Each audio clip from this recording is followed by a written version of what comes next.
भगवान ने अपने पुत्र पुत्रियों को बुलाया और उपदेश किया कि मेरे जाने के बाद मेरा समय आ गया है जाने का। मेरे जाने के बाद में गाय सेवा करना, संत सेवा करना, आचार्य विद्वान शास्त्र जाता ज्ञानी ब्राह्मणों का भी सत्कार उपदेश सुनना, और आदृश्यम घर में जो बुजुर्ग हैं उनको भगवान नारायण और लक्ष्मी का रूप मानना, घर के बुजुर्गों को, और त्रिकाल बंधन करना, 3 बार भजन करना दिन में कम से कम बैठकर, तब ही भोजन करना जब यज्ञ हो जाए, और भोजन से पहले दान कर देना। तो तुम्हारे घर में हमेशा ही मैं बना रहूंगा, तुम्हारे पिता के रूप में, माँ के रूप में, दादा के रूप में। भगवान अचानक अदृश्य हो गए।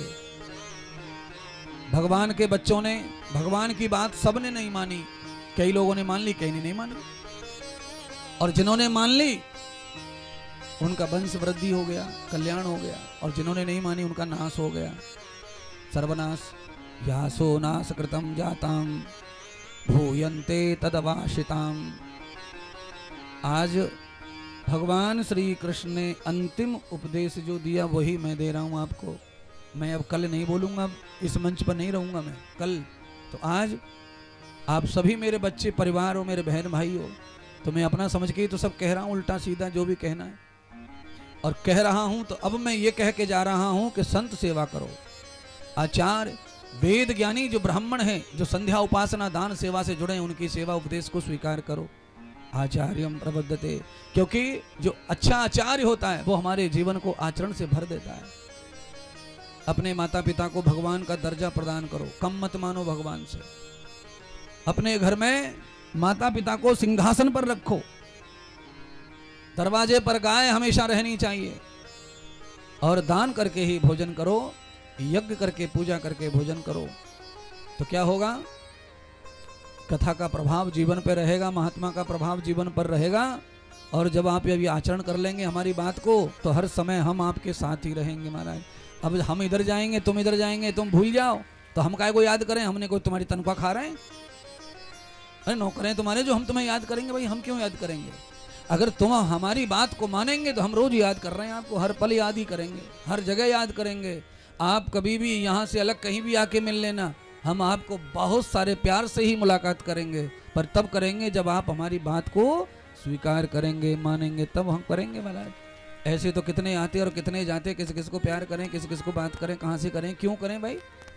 मतलब की दुनिया से बात करने की जरूरत नहीं है।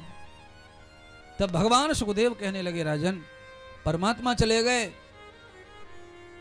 जाते जाते भगवान ने सबका ऋण चुका दिया, किसी का ऋण नहीं रखा। कहाँ गए भगवान? तो कहा बैकुंठ। और तो कहा उस समय व्यास जी कथा लिख रहे थे भागवत की, तो भगवान श्री कृष्ण भागवत की कथा में भी जाकर प्रवेश कर गए। और कुछ भक्त जंगलों में बैठ के भगवान का ध्यान कर रहे थे। भगवान कृष्ण अदृश्य जब हुए, लीला समाप्त की, तो भगवान अपने भक्तों के हृदय में जाकर बैठ गए। तो इसीलिए ये छत्तीसगढ़ के नर नारियों, भगवान का चिंतन, भगवान का ध्यान, मनन, नाम हर समय जपते रहो, काम करते रहो। पता नहीं भगवान कब लीला समाप्त करेंगे और कब जाएंगे, कब आएंगे, अपने को नहीं समझता। इसीलिए आते जाते भी भगवान अपने हृदय को कभी कभी जगह दे दें तो अपना जीवन धन्य हो जाएगा। इसीलिए हर समय प्रभु का चिंतन करते रहते नहीं चाहिए, काम करते करते। भगवान का भजन करने के लिए सबसे सरल बात क्या है? नहाने की जरूरत नहीं है, कुल्ला करने की जरूरत नहीं है, कपड़े बदलने की जरूरत नहीं है, जगने की भी जरूरत नहीं है। सो रहे तो सोते करो, खा रहे तो खाते करो, नहा रहे तो नहाते करो, जैसे पटे वैसे भगवान को भजते रहो। क्यों? पता ही नहीं कब कहाँ कब भगवान आ जाएंगे, नहीं पता महाराज है। अच्छा बोलो, केवट क्या कर रहा था? नाव चला रहा था। देख लो, कोई सोच सकता है कि नाव चलाते समय भगवान आएगा? आगे आगे राम सीता को लेके आगे महाराज, केवट के पास कैसे आ सकता है कोई? सबरी झाड़ू लगा रही है, झाड़ू, आगे राम। तो इसीलिए मैं कह रहा हूं, काम करते समय भी राम को भजने से राम कहीं भी मुलाकात कर सकते महाराज। हनुमान जी को राम कहाँ मिले थे? जंगल में। हनुमान जी भी घूम रहे थे और राम जी जा रहे थे, मिल गए अचानक। इसलिए जब भी खेत में जाओ, जंगल में जाओ, तो आप अपने आप को राम राम के साथ जोड़ के रखो और काम भी करते रहो।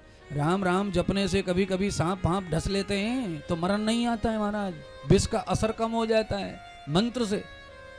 पहले तो डॉक्टर नहीं थे, सांप को उतारने के लिए डॉक्टर नहीं थे पहले, जहर उतारने के लिए डॉक्टर पहले थे नहीं।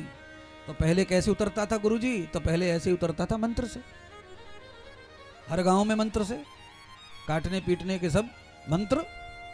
तो बस ये बातें थोड़ी थोड़ी सीखते रहो और आगे बढ़ते रहो। अंत में सुखदेव जी ने राजा से कहा, राजन देखो सामने देखो, सांप आ गया है। कौन सा सांप? जो सांप तुमने मारा हुआ था और महात्मा के गले में डाल करके उनके पुत्र ने तुम्हें जो श्राप दे दिया था 7 दिन में जीवित होकर, तो ये वही सांप है। अब ये तुम्हें काटने आया है, तुम्हारी आज मौत हो गई, श्राप फलित होगा। तो राजा परीक्षित खड़े हो गए और गुरुदेव से कहा, गुरुदेव अब मुझे सांप और बिच्छू का क्या किसी काल से डर नहीं है। क्यों? मरने से पहले कथा सुनने को मिल गई और गुरुदेव का दीक्षा हो गई, मंत्र हो गया, भगवान का भजन और गुरु की सेवा मिल गई, मरने से पहले कथा मिल गई।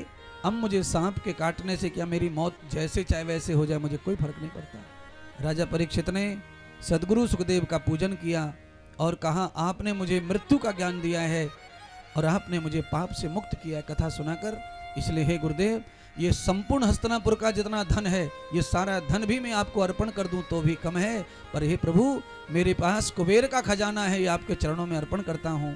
और वस्त्र दान करके पूजन करके प्रणाम करके राजा बैठ गए और तक्षक नाम के सांप ने राजा के पैर को डस लिया और राजा ने परमात्मा का नाम उच्चारण किया और चरणों में प्राण अंत कर दिया, राजा की मुक्ति हो गई। भगवताम त्वां दर्शतो तो शरणागति, परमात्मा नारायण के चरणों में गति मिल गई, भगवान केशवनाथ गुरुदेव के चरणों में गति मिल गई। यानी कि मोक्ष के दाता भी भगवान सदगुरु ही है, गुरु के बगैर मोक्ष भी नहीं है महाराज, गुरु ही मोक्ष दिलाते हैं।